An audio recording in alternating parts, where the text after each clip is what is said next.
Jamoamiz Real Madrid kecha Qozog'istonning Xayrat klubiga hech qanaqa imkoniyat qoldirmadi, lekin bu klub Chempionlar Ligasida debyut qilayotgan klub hisoblanadi, jigarlar. Ano bir xilla bo'ldi, Real qaytdi, endi Luboyni yorib tashlaydi degan gaplarni chetroq surib turinglar, jigarlar. Hali bilib bo'lmaydi.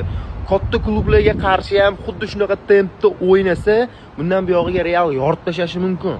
Lekin katta klublarga qarshi Xabi Alonso nimadir o'ylab topish kerak baribir.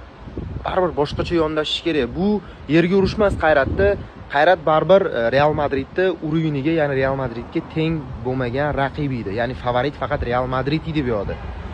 Xayrat shunda ham gap yo'q. Birinchi sekundlarni o'zida chiroyli hujum qildi, hattoki penalti ham tepishi mumkin edi, lekin tvar ko'rib chiqilganda Dani Ceballos Xayrat futbolchisiga tegmaganligi aniqlandi, ya'ni penalti atmagan bo'ldi.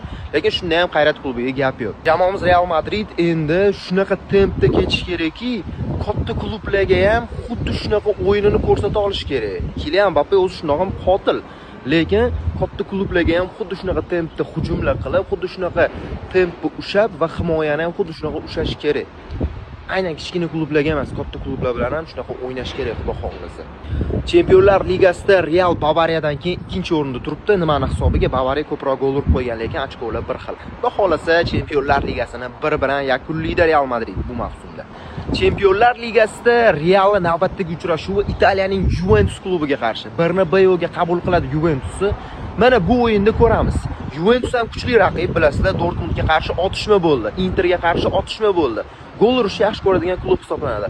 Shu gol urishni yaxshi ko'radigan klubga Real Madrid qanaqa bosim bilan turar ekan? Ko'ramiz. Bizani kuzatishda davom etinglar, obuna bo'lishni esdan chiqarib qo'ymanglar, jigarlar. Hammanglarga rahmat, salomat bo'linglar.